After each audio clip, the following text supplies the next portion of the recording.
Yet again, we are seeing the very necessary conversation about radical Islamist extremism being silenced by what is now the most powerful word in the English language: Islamophobia. People need to understand that the real reason Lee Anderson's comments have blown up is because it takes the heat off Sir Keir Starmer and the Labour Party, and it gives people the excuse they need to not address the real issue: that we have a dangerous, radical, increasingly organised pocket of Islamist extremism that is becoming increasingly threatening. And a lot of useful idiots in the establishment media and, yes, the wets of the Conservative Party are now going along with this. Now, for the sake of total clarity, I want to make it abundantly clear right away that I am not talking about all Muslims. And anybody who does talk about all Muslims is Islamophobic, and Islamophobia is bad and illegal.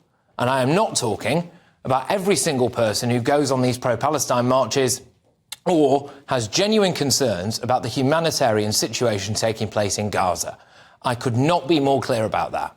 Sadiq Khan is not an Islamist, nor does he sympathise with them, and it would be wrong to suggest that.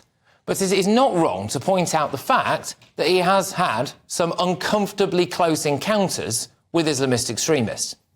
The London Evening Standard reported in 2016 that Sadiq Khan shared a platform with 5 Islamist extremists at a political meeting where women were told to use a separate entrance. This meeting reportedly included an activist who has threatened fire throughout the world, a supporter of terror group Hamas, a preacher who backs an Islamic State, and a Muslim leader accused of advocating attacks on the Royal Navy if it stopped arms being smuggled into Gaza. Also on the platform, reportedly, was a controversial Surrey vicar and conspiracy theorist who has claimed Israel could have been responsible for the terrorist attack on New York's Twin Towers. That meeting was back in 2004. It's also reported in the Daily Mail that Sadiq Khan shared a platform with Yasser al-Siri, a convicted terrorist and associate of hate preacher Abu Qatada, and Shadil Shahid, a militant who helped to train the ringleader of the London bombings. Sadiq Khan emphatically says that he was attending many of these events as a human rights lawyer and that he doesn't share the same views as these people.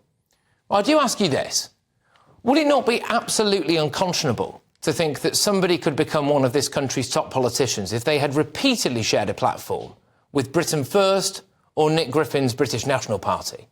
Would that not be a millstone around their necks that meant that they could never advance to a position of high office?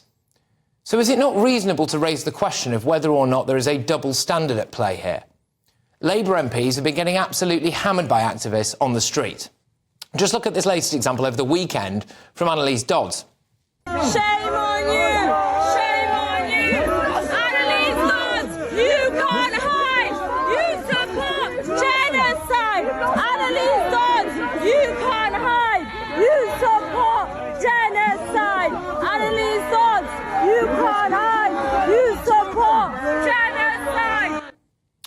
It is not Islamophobic to point out that so far Sadiq Khan has managed to swerve this kind of treatment, and that he has a mayoral election coming up, and to pose the question, is it really in his interest to want to clamp down on the protests that we see outside Parliament or around London every Saturday? Now, talking of double standards, here is what David Cameron said about Mr Khan.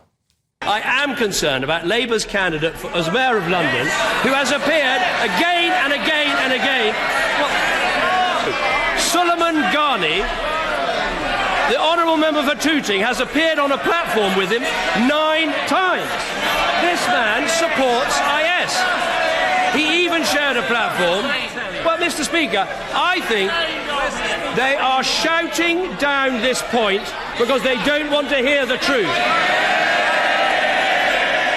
Anyone can make a mistake about who they appear on a platform with. We're not always responsible for what our political opponents say. But if you do it time after time after time, it is right to question your judgment.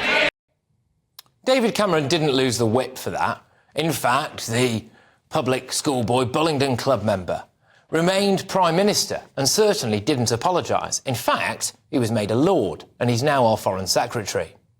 Why is it that when a working-class lad with a regional accent who's worked down the pit comes out and says something very similar, albeit clumsily, he gets completely hung out to dry?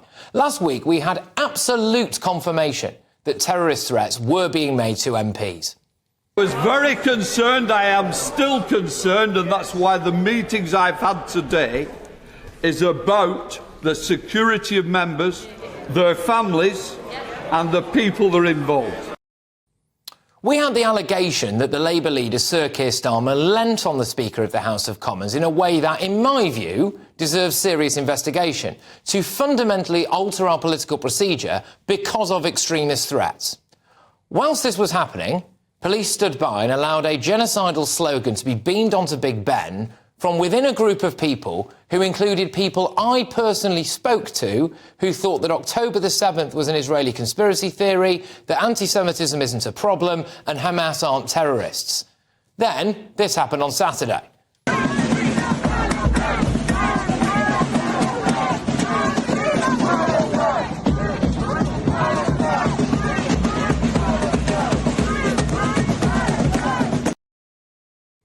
That same week, an investigation into our counter-terror programme Prevent clearly stated that the overwhelming threat we face is Islamist extremism.